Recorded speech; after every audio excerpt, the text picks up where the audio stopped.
What's up everybody, it's Joe with J Blake Photo, and in today's video I thought I would get back to doing a tutorial. I haven't done a tutorial on Final Cut in quite some time, and right now we're all waiting for the Canon EOS R5 announcement.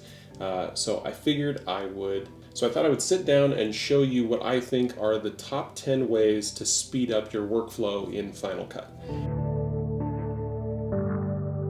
Now real quick before we get into the tutorial, if you're into videos like this where we talk about video editing, photo editing, drones, videography, cameras, gear, GoPros, all that kind of stuff, go ahead and subscribe to my channel and go ahead and hit the bell. You'll be notified when I make new videos, and go ahead and hit the like button on this video if you think it's interesting. Also, if you're on Instagram, go ahead and follow me there. I'm at jblakePhoto. Where I post a lot of photos from my recent landscape shots and some of my portrait work. So if you're using Final Cut, you might be using it for one of the same reasons that I am, which is that I think it's fast.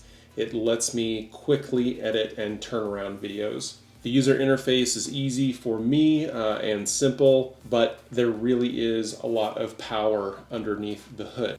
Now there are tons of videos out there about how to speed up Final Cut. Where it talks about, background rendering and eGPUs and, upgrading your SSD. In fact, I have a video about eGPUs and a video about upgrading your SSD. Go ahead and check those out because they have significantly sped up my computer in terms of how I edit from a technical standpoint, but that didn't make me a faster editor.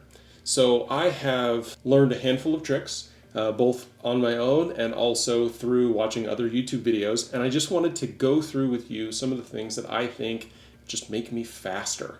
Now faster doesn't always mean better, but sometimes it means you can spend a little bit more time thinking about things like story, effects, and how you want to edit it as opposed to how to edit it. So let's go ahead and hop into Final Cut and I'm going to show you some of these tricks. Okay, so the first thing that I want to show you, it's not really much of a trick, it's more just a quick tip, which is before you get started editing a project, especially if you're coming from another editor. I started using Final Cut after I had been using Premiere for quite some time, and so there were a couple of keystrokes that I really wanted to remap for myself. And so if you go into the Final Cut menu here and go to Commands and go to Customize. So there'll be a handful of commands that I'll show you that are defaults in Final Cut and some of them that I've modified, but just know that you can modify any one of these, any of them that makes sense to you. As you get more accustomed to Final Cut, you'll want to come in here and really kind of make it your own. You don't have to stick with whatever it is that they over at Apple have designed the system to do. Okay, so we're going to close this, and the first thing I want to show you is I've got some video queued up here of some drone footage that I took flying my drone out into the desert. And so as I'm scrubbing through this footage, you can kind of see, it's quite a bit of a long clip here, but what I want to do is I just want to take a particular part, and that's actually going to be the first tip. This is tip number 1, setting in and out points. Now I have seen a lot of people that will take an entire clip, drag it to their timeline, and then using the razor blade tool, they'll go ahead and click, and then they'll just delete. Well, that's not how I like to do it. I actually find it much easier to start up here in the preview window and decide what you want to drop down. Now we learned this from using tape editors, which are linear editing decks, AB decks back in the day when I was editing a long time ago. So yes, my editing experience goes that far back. So in this particular drone shot, you can see that I kind of turn the drone here and then I end up back on a straight line. So that's kind of where I want to start, is right where the drone ends up kind of turning. And what I'm going to do here, I'm going to set this to better performance, it's a little bit smoother, is I'm going to set my playhead right about where I want, and then I'm just going to arrow forward. I've actually got arrow forward set to my P key. And right here, which is where I want it to start, I'm going to hit I. And that's going to be your in point. And then I'm just going to hit space to play, And then once I've got a clip that is the length that I want it, I'm going to go ahead and hit O. So now I've got a clip selected up here in my preview window.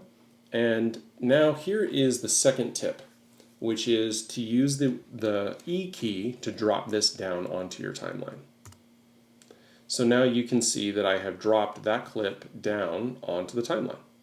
So we set an in point, we set an out point, and then we dropped it down onto the timeline. Now I can keep going in this particular clip. So if I find more that I want to use, and I hit I for in,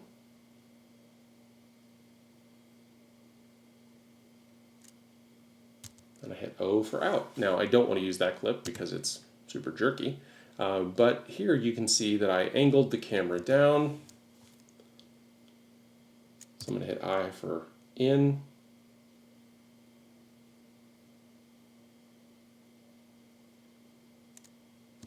And you can see that it looks like I actually made a change to either the aperture or some sort of a visual change to increase the exposure.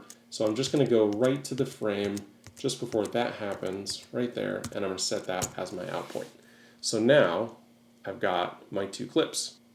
Okay, so using I for in points, O for out points, and E, you can see how you can very quickly get through and edit. I'm actually now to the point where I can edit myself doing a into the camera segment, and I can actually I, O, E, and just let the playhead go. I'm not actually having to do any kind of shuttling back and forth.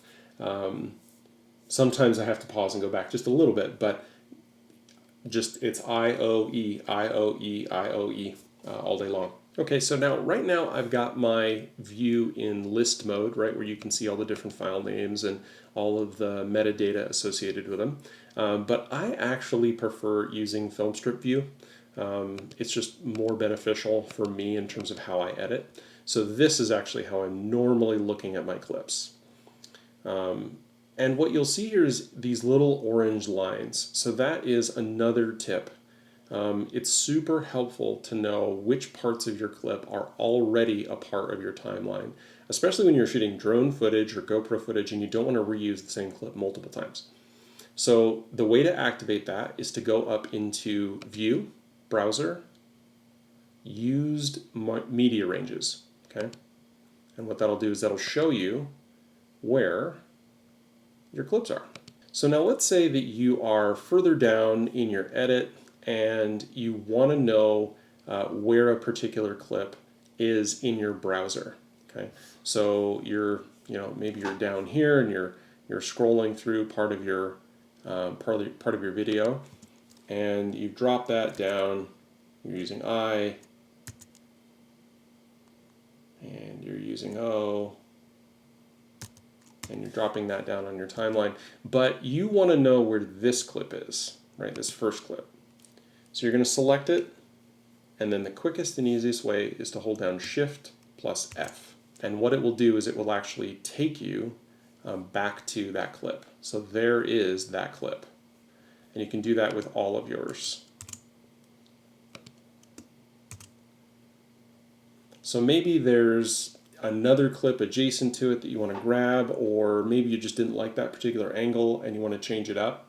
That makes it really easy to just quickly find it from your timeline straight into your browser. And that works with list view as well. So if you're looking at this one and you hit Shift F, it will take you to the file and it will take you to the range that you've dropped on your timeline. So I'm going to hop into a project that I worked on the other day where we were talking about the announcement for the new Canon EOS-R. And what you'll notice here, if I open up this this library or this project here, have you ever had the situation where you recorded a bunch of audio and then you realize that your levels were just low, and you really don't want to go back and edit the whole thing or re-record the whole thing, but you've got enough audio there that you can actually do it.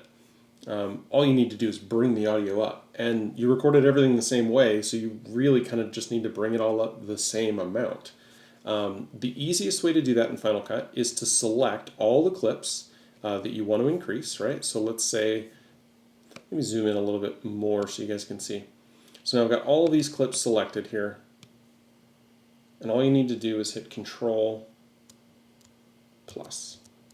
Now, this one's actually turned up all the way because I had done that in these clips, but you can also use it to go down. So you can see that the audio on these clips are now going up and down together. So just hold down Control and plus. That way you don't have to go through each clip and make that change manually. Plus you can see that the audio is pretty much uniform. Now always listen to it back just to make sure you don't have any crazy ups and downs, but that just makes it really easy to set things a little more uniform. Let's say that you've got a great clip and you want to go ahead and put it down on your timeline, but it's a little slow. And so you're going to go ahead and I, O, and E. You want to make it a specific length. Now you could go up here and go to normal and then change everything, or what you can do is just hit Command+R and it's going to bring up the speed control for this, and then you've got your drop down to control it here, or you can just grab these little handles and just make it the length that you want. Now if there's a specific percentage or speed that you're going for, you could always type that in or just kind of drag it out to that number. Like if I wanted exactly 200%, then that would be great. Or you can just say, yeah, really I just want this to be exactly 10 seconds long. So I'm just going to drag it out to be 10 seconds. So now you'll notice on the top of my clip I've got these dots up here, right? That means that my clip hasn't been rendered. Right now I have background rendering turned off. There's lots of reasons that you might want to do that, especially if you're just looking to speed up your process a little bit. Or if you have a slower computer and you notice that it really starts to chug if you're doing a lot of background rendering. But if there's something that you're doing, like a speed increase, and maybe your computer just doesn't have the horsepower to play it in real time, you really need to render that clip. And so quick and easy way to do that is selecting the clip that you want and hitting Control+R. And what you'll notice is now this is going to start to render this clip. Okay, so now we've rendered the clip and it's going to play back smoothly. And now let's say we want to do some color correction here.